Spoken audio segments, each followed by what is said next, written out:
A couple hundred meters away from the Indiranagar metro station, between a juice shop and a car and bike service center, is a Blinkit dark store. It's not very big and it's not for any of us to browse through. Right outside it, delivery drivers wait on their bikes. Some chat, some scroll, some grab a quick bite before the next delivery, and every few minutes, some go inside and leave with brown paper packages. In about 10 minutes, someone in a PG or an apartment building will receive their orders of late night ramen or cold meds, different flavors of cures for the rainy, chilly nights right now. Now, we've all heard about and know in theory what dark stores are. There are thousands of them sprinkled across the country, but most of them are concentrated in dense urban residential areas. Most of the time, consumers like you and I don't really give them a second thought. Out of sight, out of mind. But as Zepto's DRHP filed early this month showed, it's one of the most core infrastructure for a quick commerce company to scale. Now, Zepto's proposed public issue includes a fresh issue of shares worth 8,010 crore rupees and an offer for sale of nearly 11.35 crore shares by existing shareholders. And as Outlook Business reports, a substantial portion of the fresh issue proceeds is directly going to fuel the expansion of Zepto's dark store network. The company has earmarked more than 1,600 crore rupees to open 1,900 new dark stores across existing and new markets. That's on top of its existing 1,139 stores, by the way.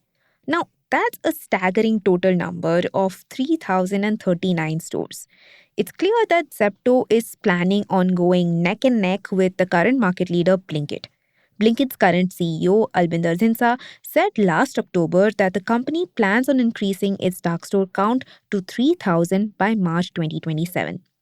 And that's saying something because Blinkit is the sector's only profitable player with more than 2,200 stores right now. And it is still expanding aggressively because that's what the model demands. These small warehouses are an integral piece in the quick commerce puzzle. Scale and success for companies in this space is incredibly dependent on their dark store density. But there's an uncomfortable truth here that's rarely discussed. Dark stores are a fixed cost. No matter what happens, whether demands are slow or high or workers are striking, rents have to be paid, warehouse workers have to be salaried, and shelf space has to be filled. The more dark stores that open, the more these fixed costs soar. And there's still no clear case that exists that proves that the returns are as inevitable as the costs. But there is, in fact, a cautionary tale. You must remember Dunzo, one of India's first hyperlocal delivery apps, which had pretty much become a verb. Just Dunzo it was a thing people actually used to say. But despite its popularity, the company shut down its operations in early last year. And analysts believe that part of the reason for its failure was its foray into quick commerce as we know it now. At its peak, it had 120 dark stores operating in 15 cities. But despite its strong brand and clear popularity, it couldn't afford to keep up with operating and financing this kind of a distributed inventory model.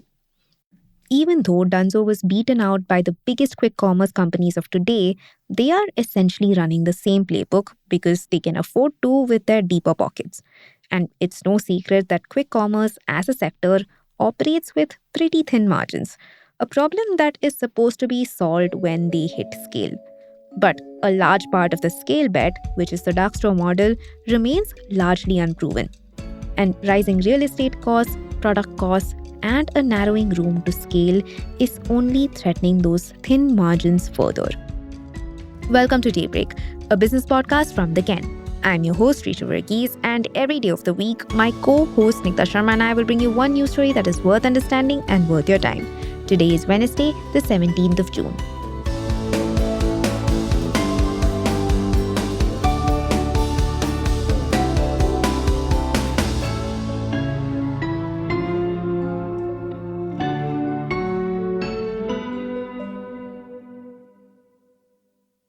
Dark stores aren't very big.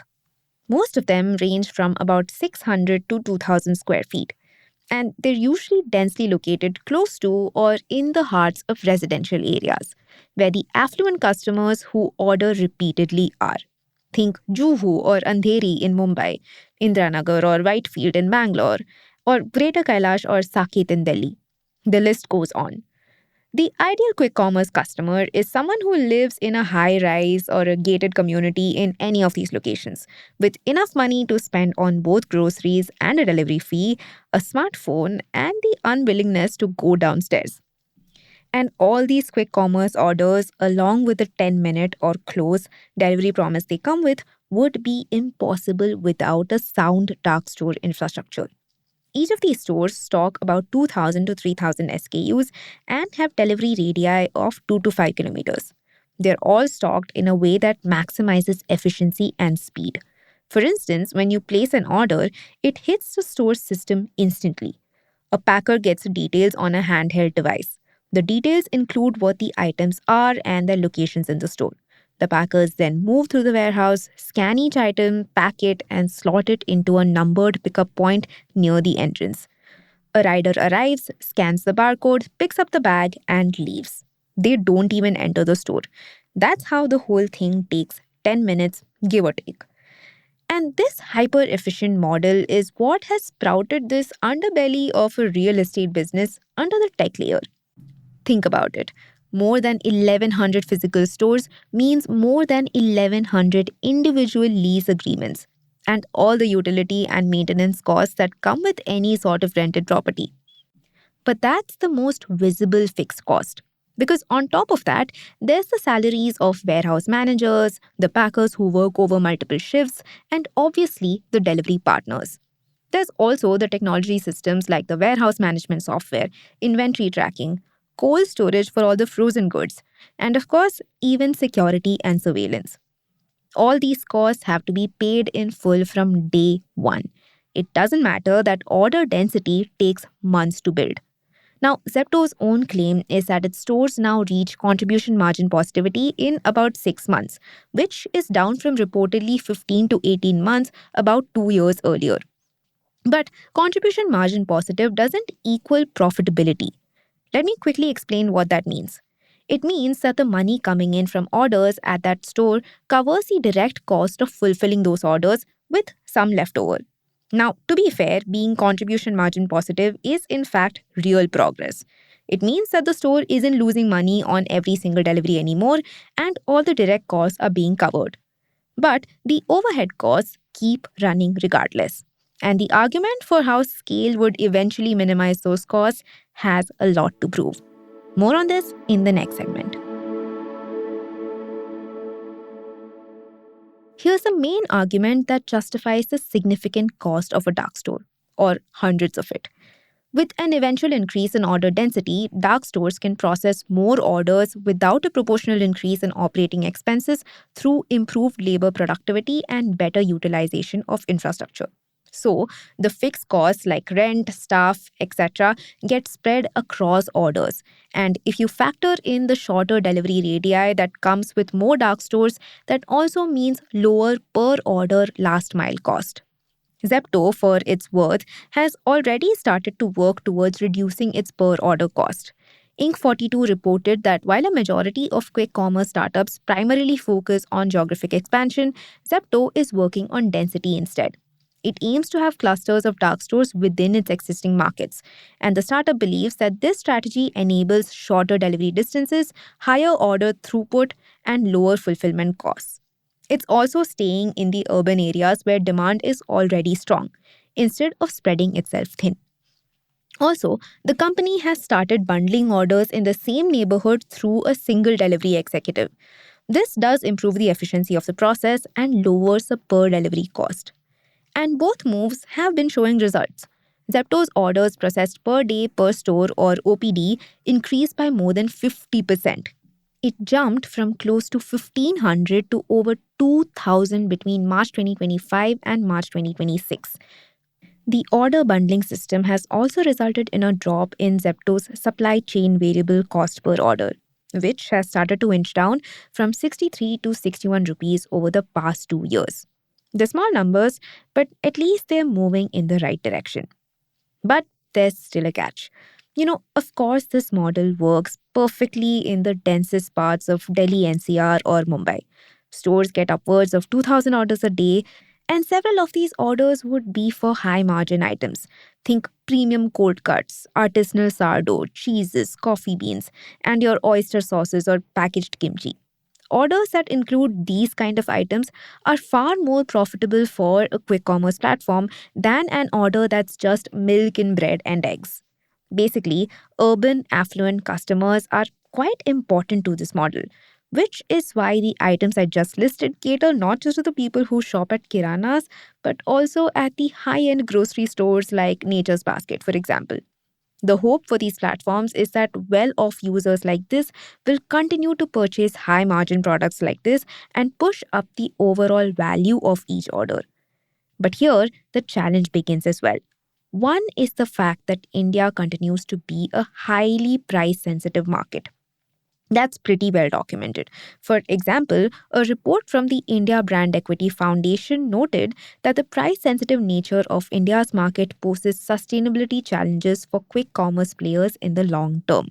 Which means if delivery costs go up and discounts start disappearing, most likely so will the customers.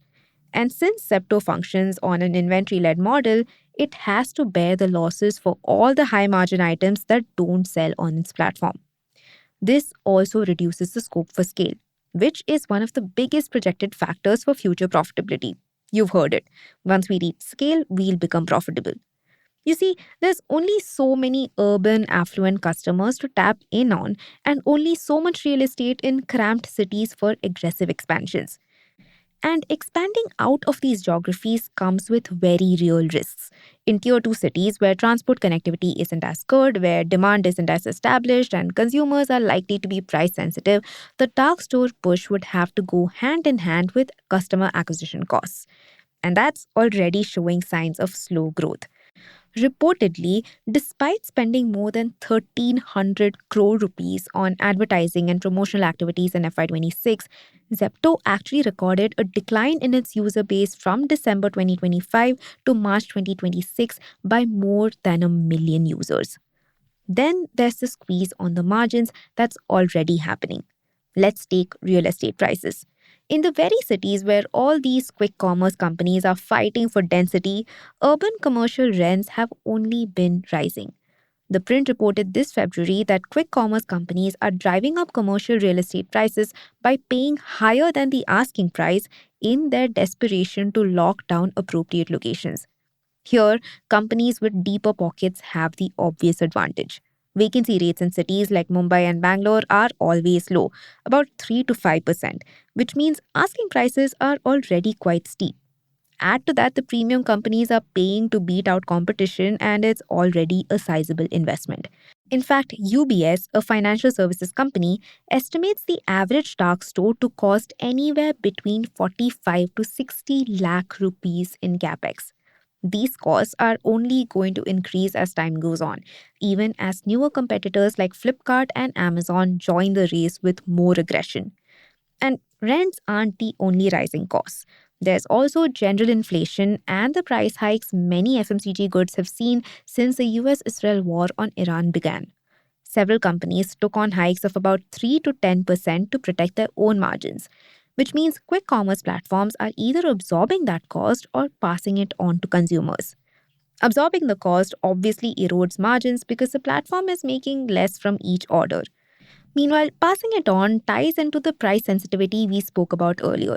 Customers will either pick cheaper options or buy less, and that would reduce the overall order value as well. And what's not very encouraging about the whole thing as well is how the only profitable player in the sector is doing. Now, Blinkit has been profitable since 2024, but an Entracker report more recently noted that the company's profitability remains quite thin. Despite operating over 2,000 dark stores with 17 million square feet of space and deploying over 4 lakh delivery partners, the business reported an adjusted EBITDA of just 37 crore rupees. And that actually amounts to a margin of around just 0.3% of net order value. So, what exactly is Zepto working towards? Now, its own DRHP, meanwhile, shows that while the company is growing rapidly in revenue, it's also losing more than before. The DRHP even states that the company actually expects to keep incurring losses in the near future. The company's operating revenue rose to nearly 23,000 crore rupees in FY26, up from a little more than 11,000 crore rupees in FY25. But at the same time, net loss increased to almost 6,000 crore rupees in FY26 compared to about 5,000 crore rupees in FY25. Considering the steep competition Zepto is going to face and quite literally the limited room to expand in urban areas, it's clear that the entire business model stands on shaky ground. As long as the model depends on acquiring fixed cost physical infrastructure, the bet is that the business will make revenue long enough until the infrastructure starts to make back its cost. But that bet is not a promise.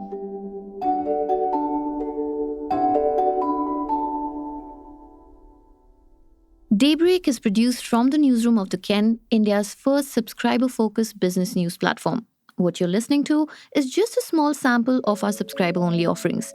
A full subscription offers daily long form feature stories, newsletters, and a whole bunch of premium podcasts. To subscribe, head to theken.com and click on the red subscribe button on the top of the Ken website. Today's episode was hosted and produced by my colleague Rachel Varghese and edited by Rajiv Sien.